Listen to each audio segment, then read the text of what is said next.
Hi, Miss Rozan. Could you hear me? Hello there. Assalamu alaikum. Yes, I can. Ah, thank you. My Is name my is voice clear? Michelle. Yes, it's clear. My name is Michelle, and I'll be the moderator for today. No. Good. We'll So much. start at 11. Okay. Yes. In 10 Okay. minutes. 10 minutes. Okay. Yes. Yeah.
Hello, everyone. Can you hear me now?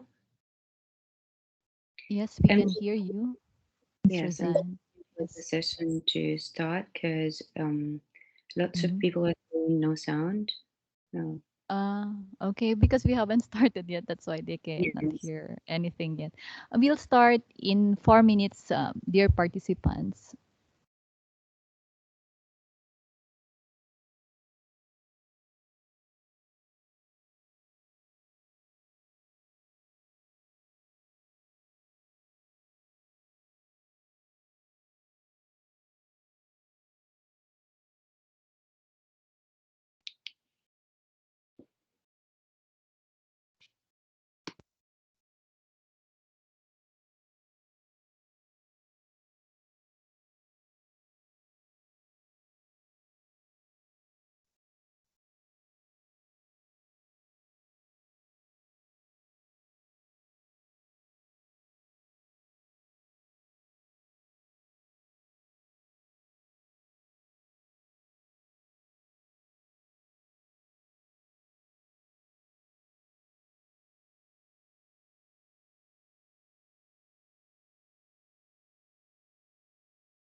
Good morning, ladies and gentlemen. Welcome to the online workshop on Unlearn online teaching. Before I introduce the speaker, could you please tell me if I am audible? Am I audible? Okay, good. Thank you. Our speaker of the hour is Miss Rozan Kuryyim. Miss Rozan Kuryyim is a graduate teaching assistant at the English Language Institute, University of Jeddah. She holds a master's degree in teaching English for speakers of other languages from the University of Sydney. She has been teaching English as a foreign language for almost 9 years and is passionate about innovative teaching and curriculum design that suit the continuously changing interests and needs of language learners. Before I give the floor to her, please be reminded that this workshop is being recorded and the Q&A session will start after her presentation. Ms. Rozan, you may start now, please. Thank you so much, Miss Michelle, for introducing me. Hello, everyone. Assalamu alaikum.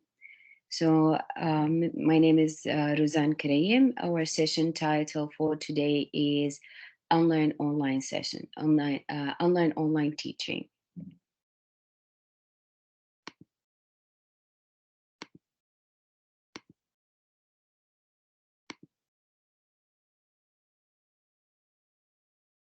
Okay.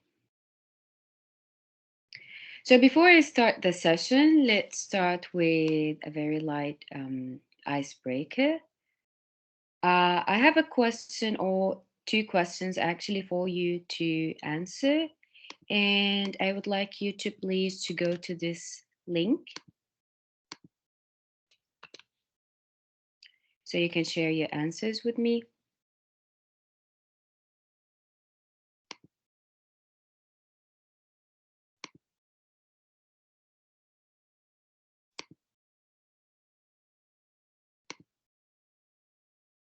Okay.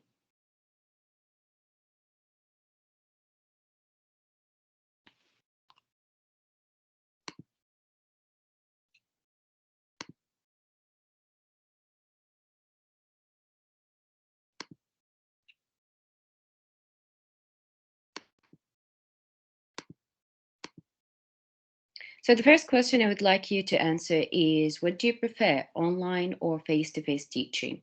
You can go share your answers through the link, or you can just go to minty.com and use this code to share your answers. I'll give you 2 minutes to start writing your answers, and then we'll discuss them together. So I would like you to tell me, what do you prefer, online or face-to-face teaching, and why?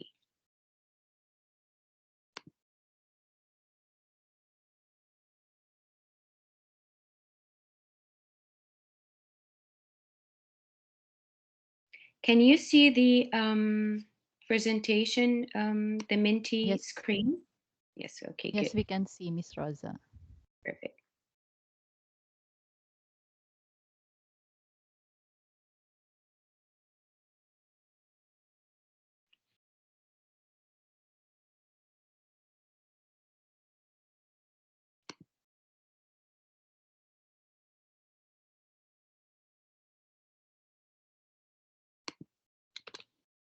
Please use the link to share your answers, and don't forget to tell me why.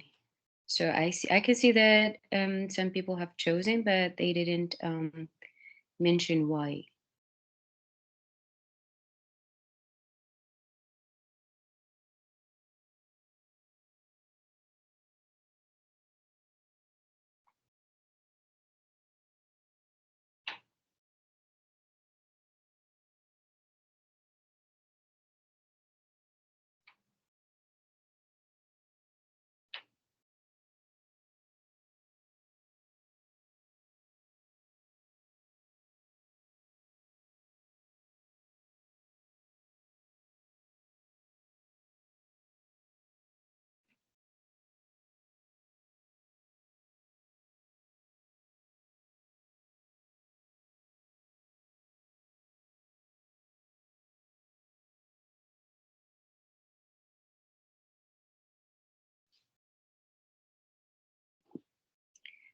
Okay, I would like to give you more time and read your beautiful um, thoughts, but for the sake of time, I'm just going to read some of the answers and discuss them.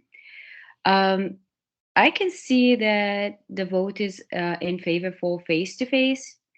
Many people said they prefer face to face mostly because they can interact with their students and they can see, like, for example, here, analyze their level of understanding. Someone said here, online teaching is missing the chemistry.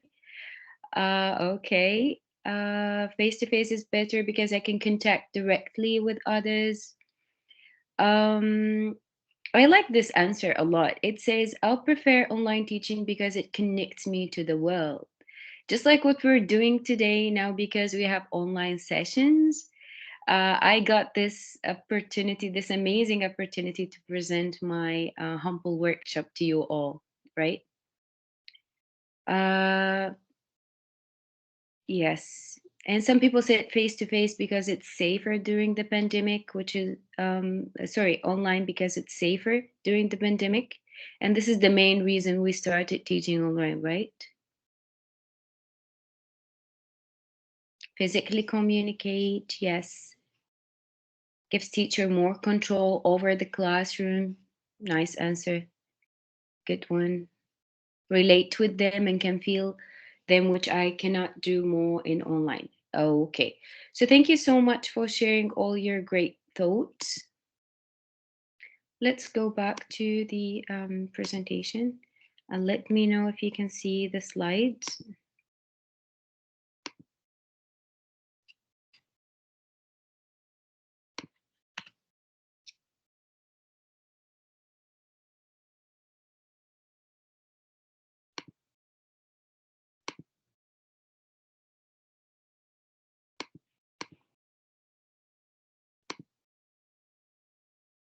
Just give me a second, please.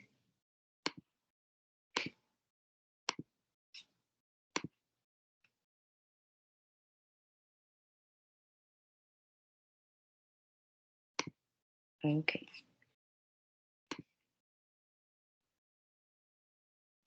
Maybe Miss Rozan, I could read some of the answers from our chat box here. Yes, please. Yes, Yes, yes. thank So you so we much. have here some answers from Dr. Rolando. This is big. With face-to-face learning, instructors are better able to gauge understanding and interest of students, and it is easier to generate group excitement about a subject. Mhm. From Sherwin, Mr. Sherwin, face-to-face teaching offers the teacher and the students the ability to connect more, learn from each other. Okay. Miss Anuf, but online teaching is still good because it makes learning more accessible. Then here we have face-to-face is not going to fit the AI world of education and the fourth industrial revolution. Okay, and then here he prefers face-to-face teaching, but it isn't possible all the time. Okay. Then we have face-to-face teaching because it has more interaction. Then the others also said face-to-face. I think most of them. In favor of Uh, face to face. yes, yes. Okay, good. This is where my workshop today comes useful. Okay, so unlearn. Does anyone have an idea about this word? What does unlearn mean? So you can share your answers in the chat box for this one. Unlearn.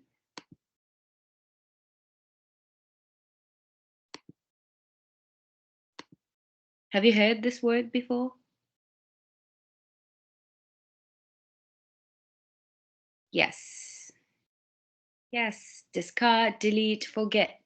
So basically, to unlearn something is to forget your usual way of doing something so that you can learn a new and sometimes better way to do it, right? Here's a really nice quote by Alvin Toffler. It says, "The illiterate of the future are not those who can't read or write, but those who cannot learn, unlearn, and relearn something." So, today, inshallah, in our session, we're going to unlearn online teaching. The points or the things we're going to talk in our very short, simple workshop today is things to unlearn about virtual teaching, setting the overall classroom mood, and living your virtual classes. And we will, at the end, we will talk about some insights into some online teaching tools. So let's start.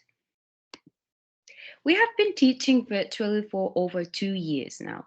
We all must have developed some false beliefs and assumptions, which I want you to unlearn in today's session. Okay, so things to unlearn about teaching online. We will talk about four main things that we need to unlearn. So, unlearn being led by the book, being the fountain of knowledge, your limiting beliefs, your control issues. We will talk about each one in details. I remember one of the answers on for the question I asked you at the beginning was about controlling the classroom or the learning experience. So we'll talk about this in details. So the first thing I need you to unlearn is being led by the book. The best online courses use PowerPoint, Prezis, infographics, posters, and interactive visual presentation styles. This means that the coursebook is no longer the main protagonist in the learning experience. Convert whatever book materials you have into online materials. This is not to say that books are counterproductive, they're still essential. However, the classroom experience online is very visual, kind of like a television. So, small print and excessive scrolling and etc. would ruin the experience for students. The second thing you need to unlearn is the falsity that you are the fountain of knowledge. Your main job as a teacher is to facilitate learning, not to pour it into your students' skulls. Someone is saying no sound. Can everyone hear me? Yes. Okay, good. Yes. Maybe you can tell Mr. Muslim to log in again.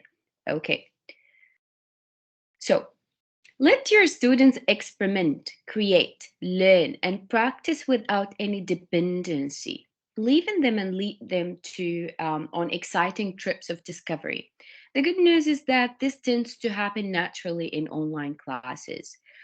Brain-friendly approaches become natural online as it's all about researching, experimenting, expressing, creating, and sharing materials.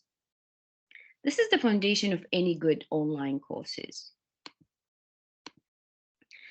Another thing you need to unlearn, and this is very important, sometimes our limiting beliefs are the things that hold us. Nothing of what actually happening between us is only our limiting beliefs, things in our head. So you might think that you can't teach without following the course book. The truth is that once you get hooked on creating materials, no one will be able to stop you. You might think that you are technophobic, that classroom dynamics suffer online, that you might have lack of communication with students. And I saw lots of people commented on this in the discussion question. In fact, students often share much more online than they would in class. Think of how people communicate on social media, right? It's the age of social media. Everyone is like sharing every bit of their life on social media. So think about your online classroom the same way. Whatever your limiting belief may be, do not let it beat you. You should identify your limiting belief and control it, fix it, change it, unlearn it. Unlearn control issues. Teachers, we love to control our students, our learning process, our classrooms.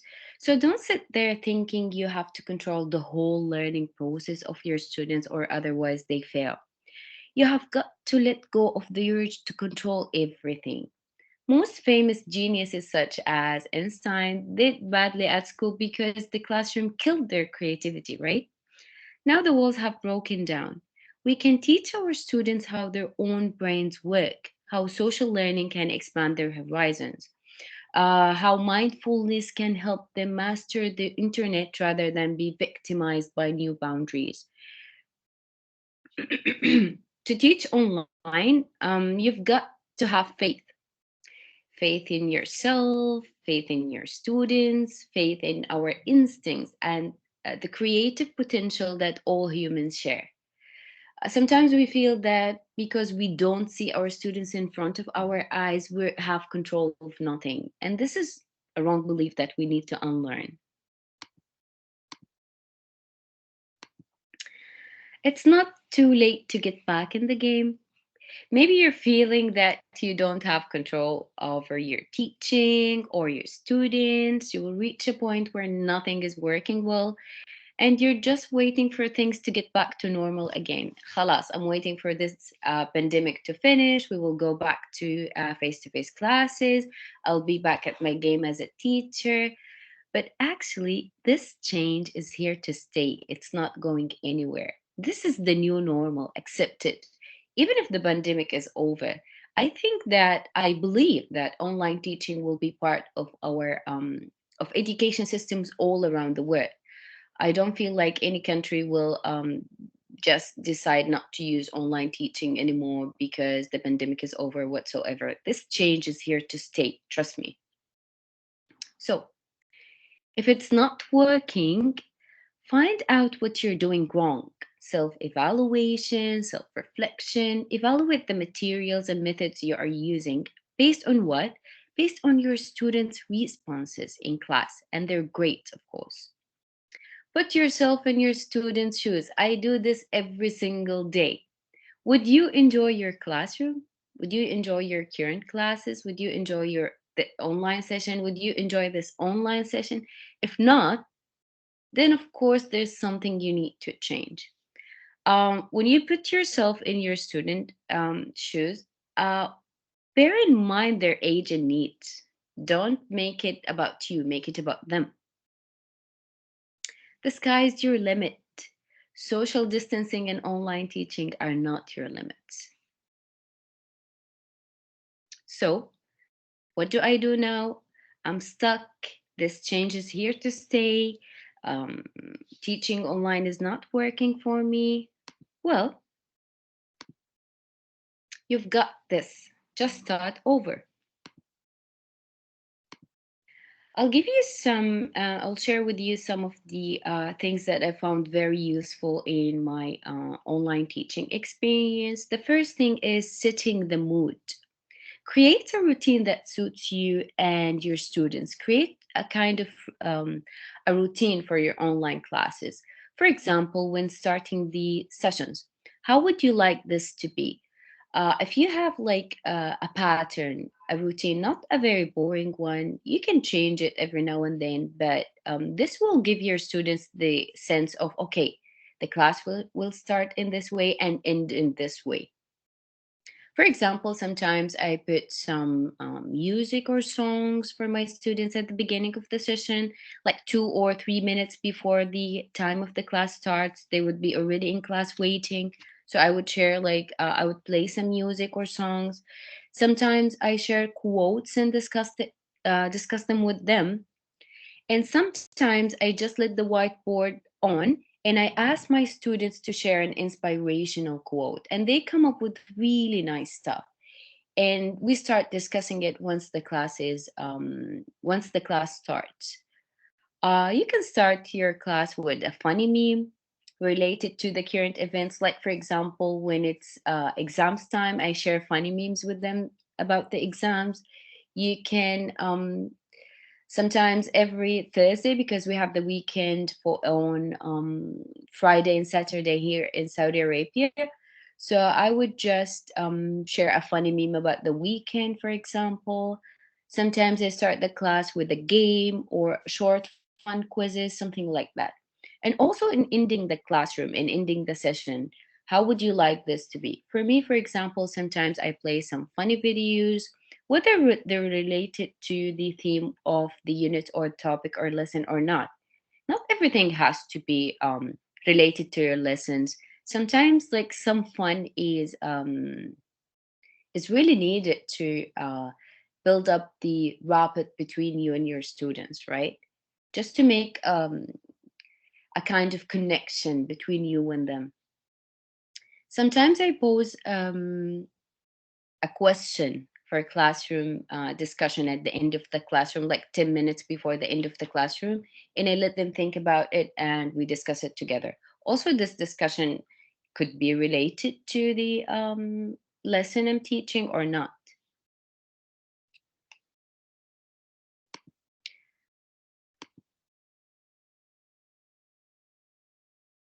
Okay. Increase learners' engagement. How do we do that? Well, the first thing you need to do is to present your best online self. What is my best online self? Well, if you're using if your students can see you, if you're using like the video while you're giving your online classes, make sure that you look presentable.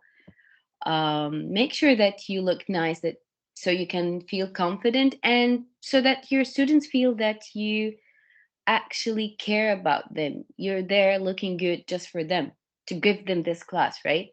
Although I don't use cameras or my students can't see me, but just for the sake so I can feel, I put myself in the mood. I actually get dressed up and have some makeup on. before I do my online sessions. Just like if I'm going to my face to face classes.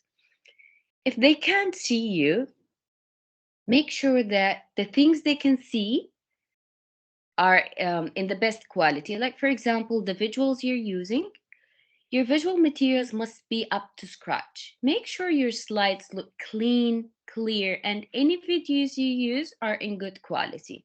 Also, the audio. Make sure any audio clips you use are good quality, and also try changing the tone of your voice to introduce new activities or mix up the tempo of your class. Practice your storytelling skills, especially if you're teaching younger students, and offer praise out loud. This can make a huge difference in encouraging your students. Yes, thank you so much. I saw that someone wrote tone of voice, enthusiasm. Yes. Use technology to your advantage.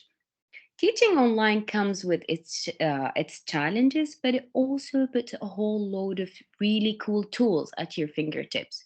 Whether you use whiteboards, pointers, virtual games, text editors, drawing tools, file editors, breakout rooms, or screen sharing tools, you can use the technology you have to add variety to your lessons. However, make sure you know how to use these virtual tools. You can't just choose something and decide that you want to use it in the classroom, but you don't actually know how to do it. So you would waste your time and your students' time trying to figure out how it works. No, get prepared before you actually use it in the classroom. And if you want your students to use it as well, make sure that you explain it to them. Just in very simple steps, like go to this link and start sharing, go to this website, you can post it from here and there, and so on.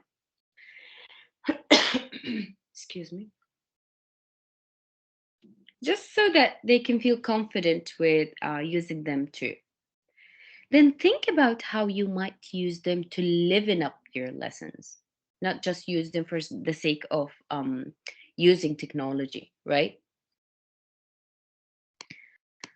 Another important thing, and I find this one of the most important things to make my classroom successful, which is find what inspires your students. Just like any face to face classroom, the real key to getting your online students involved is to find out what inspires them and gives them a reason to be engaged in the classroom. Don't be afraid to try different things with your students until you find something that works for both you and them. I always ask my students about what interest, like whenever I have a new session, new students, I like to ask them in the very first week, what would make this online teaching experience better for them? And those are like some answers I gathered from a session, from a previous session with my students. So these are the suggestions that they made, like, for example, storytelling, podcasts, team challenges, interviewing a guest. This was a very fun one. Short films, new place discoveries, and also they have they suggested virtual traveling. I've never thought about this before, but this was so fun, especially during the time where we had quarantine. This was really nice. Show your talent, new and strange information.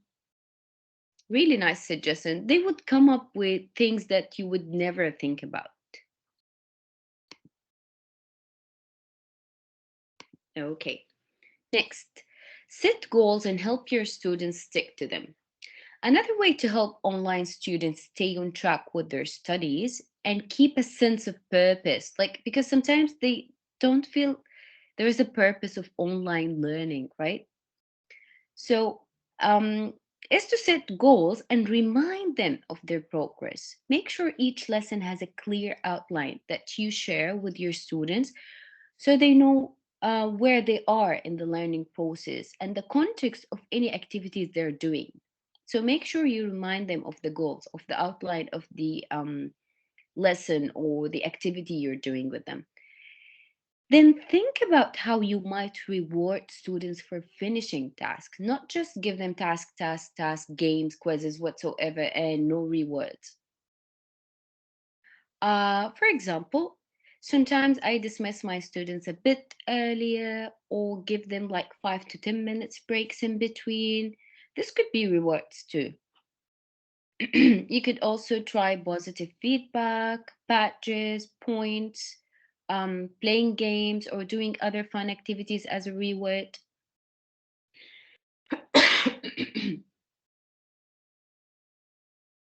Okay. Well, I don't know about you, but for me now, I teach half of my classes online and half of them face to face, which is a really nice mix, to be honest. So I'm getting the best of both. But if you only have online class that your students can't meet each other, try to think of something to keep them interactive. Like, for example, in face to face classes, it's typical to give students some quiet reflection, time to work alone or read a text. But these kinds of activities don't translate well in classrooms. Silence is not good in virtual classrooms, as it provides the perfect excuse for a student's attention to drift elsewhere, or maybe they would just fall asleep, since most of them are attending the classes from their bed, right? So, planning activities that keeps your students actively clicking, typing, talking throughout the lesson is the way to go. Just make sure that you keep them busy the whole duration of your class. You can do this by asking lots of questions, including games, and making sure learners have to physically do things, like using tools to or type in the chat box, like or using drawing tools or something like that. And when you're planning your lessons, you should make sure your students have to say something every 3 minutes or so. Don't talk more than 3 minutes without having some response from your students. Also, break down the lesson and make it digestible. Timing is crucial in online teaching, and you might find you need to break up your online lessons differently than you would in face to face ones. So, as a general rule, it's a good idea to fast pace and break down information into small, digestible chunks. Do not use too much explaining or long texts.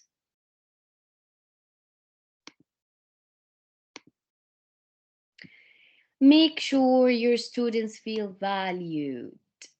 The truth is, the isolation experienced by students studying in online classroom can be a huge factor in making them demotivated. They might think that no one will notice or care if they miss a class, for example.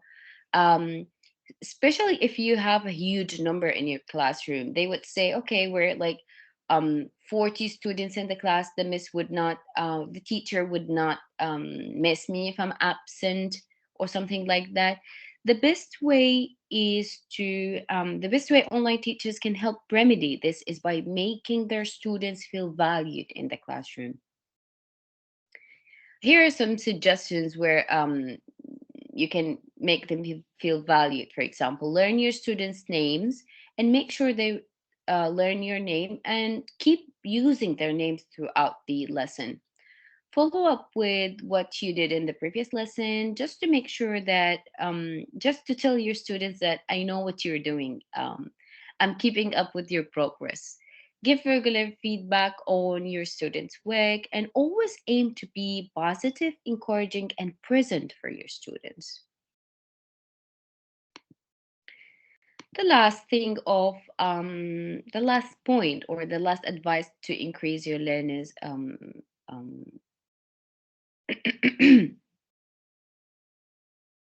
to increase your learners engagement is to be patient with your students. As anyone can tell you, keeping students engaged and stimulated is not easy task. Especially with long sessions, it is hard for students to sit still and focus sometimes. This is totally normal and okay. Your students can easily pick up whether if you're annoyed or frustrated from your voice, right? when something isn't clicking with them, and you would feel like, oh, I'm teaching online and they can't understand anything, and this class is not working. And this makes matters worse. Just give them a break every now and then and be patient with them. It will make a huge difference.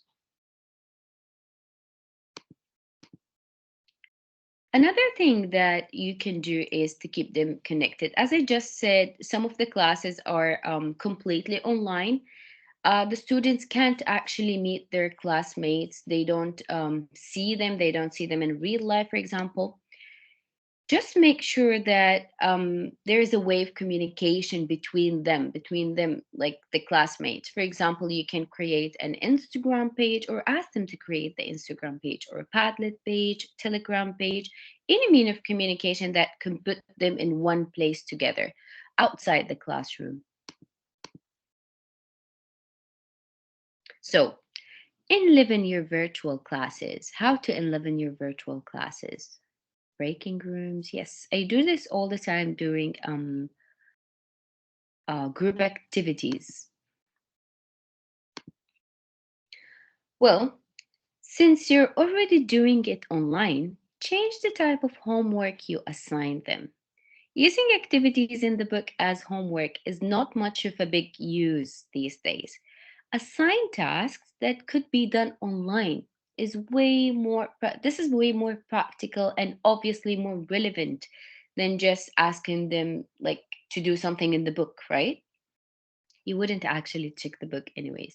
So assign tasks that allow learners to break the routine and be creative and show their skills. So here I put some insights into some online tools. You might be familiar with most of these tools anyways, but I will just go over them quickly. Like for example, I'm an English teacher, so I find these tools really useful, but I believe that teachers of other subjects will find them useful in their own way as well, right? So for me, I use Flipgrid. Flipgrid is an online website where students can create videos. So you can use them for English teachers, you can use them with speaking presentations. For other teachers, you can use them for other presentations, whatever presentations you are doing with your students. You can use them to ask students to create videos. You can use them, like, for example, you can post a discussion question and you can ask your students to record their answers to this discussion by uploading a video where they put the response there. Padlet. Padlet is one of my favorite online interactive walls. I do a lot of things on Padlet with my students, like discussions. Sometimes I use this as an icebreaker for the at the beginning of the semester. I don't know if you're familiar with this Icebreaker, where students need to bring pictures to the classroom and you start talking about these pictures. Online, you can still do this. I just ask my students to go to their photo gallery in their phone and just share 3 or 4 pictures. And in turn, I let every student talk about her picture. You can make galleries for students' work. You can make blogs with your students. You can do writing tasks on Padlet. You can use it to teach them vocabulary. You can use it to make Pictionary with your students or ask your students to make Pictionary on Padlet. I will just go, or maybe after I finish, I don't want the slides to disappear again. I will show you how I use Padlet with my students. I'll give you some suggestions. Also, Think Link is it's an interactive videos that can be used for various purposes. Like for example, interactive virtual tours. You can ask students to make their portfolios where they can put all of their work, like task assignments and everything there. This is for Think Link.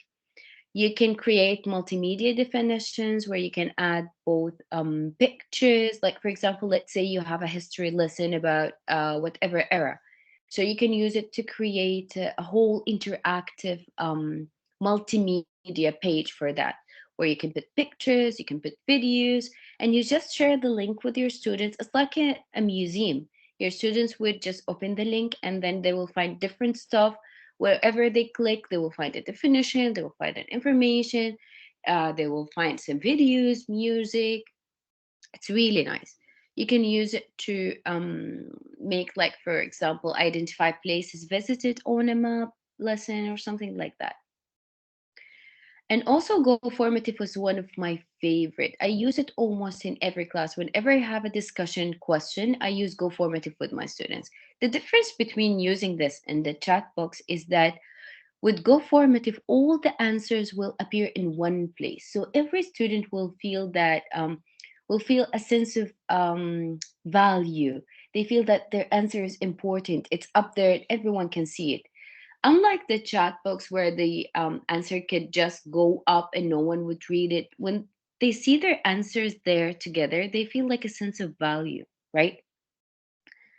I also use it for short quizzes, for reading and listening comprehension is very useful for this purpose, for English teachers, of course, and also to create questionnaires. Also, we have Google Drive forms and documents are really useful in online teaching. It puts everything for you in one place. So you can use it to do writing tasks, worksheets.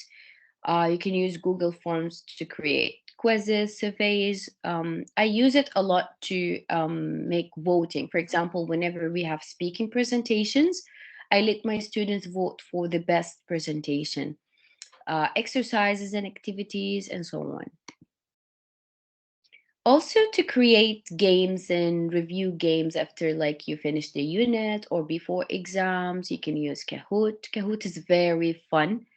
I almost use it every week with my students. Or I ask them, sometimes I ask them to create a Kahoot game. It's not, I don't have to do this all the time. So they can share, they can take part in the learning, in the teaching process as well. So they would make the Kahoot. I just check it if it's like, if everything is correct and fine. And we play it together in the classroom. I can use, you can use quizzes. You can use, actually, my students told me about this one. I had no idea about this one until last week. My students told me about this one. It's really nice. You can use Facta. Facta, it makes you, it helps you create a game like Jeopardy, if you know what Jeopardy. So this is basically the same. What else? I see that lots of people making nice suggestions in the chat box. Thank you so much for that. If you're asking your students to create posters, flyers, advertisements, PPT presentations, Canva is really nice and it's very user friendly. It takes no time to learn how to do things on Canva. Uh, to record videos, no need to use complicated applications. They can just do it on Snapchat and send you the video. Poll Everywhere is very useful for discussion questions, voting as well. Um, Mentimeter, the one I used with you at the beginning of this session, is really nice as well. Powtoon to create videos, also Sorry to TikTok to interrupt, create. Miss Rozan. Excuse me. You have 2 minutes more to Yeah, finish yeah, yeah. the I'm aware. presentation. Thank I'm aware of time. Don't worry, Miss Michelle. Thank you so much. Okay. This is my last slide, anyways. So here are also lots of insights into some online tools. These are like about 100 online tools that you could use with your students for online classes. That's it. Actually, this is the end of my presentation. Thank you so much for allowing me the opportunity to share some of my insights about online teaching and learning. If you have any questions, please feel free to ask me in the chat box. If time is not enough, you can always, you're always welcome to email me on my email. This is my email, rkuryyim@uj.edu.sa. Thank you so much for the organizers of this workshop, and thank you so much for the everyone who attended. Thank you for your time and your attention. Yes. That's it. Yes, ma'am. We have 5 minutes for the Q&A. For our dear participants, you may type your question in the chat box, or if you would like to speak, you may just unmute yourself. Thank you. Well, if you would like me to send you the PowerPoint slides, you can email me and I will definitely forward them to you. I'm more than happy to do that. Just send me an email asking for the Hello, slides. hello. Yeah, I've got a question. go ahead. Oh, okay, thank you. Actually, there are some students when we work on them online, they don't want to switch on their cameras. And they always just say, oh, I got a problem with my camera every day. That's what they say. But you could see that they are lying. What can we do with it? Well, actually, my students don't use their camera. I even struggle to let them use their mics. But it's just about encouraging. Sometimes they're too ashamed to open the mics because they don't have privacy in their homes, right? So maybe I Right. believe they do the same about cameras. Maybe they don't feel um, good about where they're sitting, or maybe how can teenagers or younger students be about this? So they might be too sensitive to show their private life. I just try to be as flexible as I can with this. And sometimes I tell them we all have noise in the background. And sometimes I make fun with whenever like I'm teaching online and there's some noise in my house, I tell them, see, I have noise too. So you don't have to be ashamed of this. It's fine. We know that you're taking the lesson at home and it's just fine. I just try to tell them in like some nice stuff and encourage them this way. Oh, okay. Thank you so much. Thank you.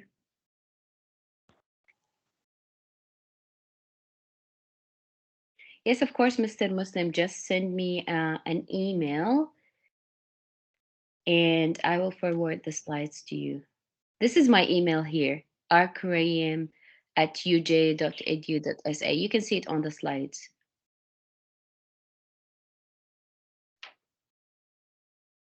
Hi, this is from Brazil.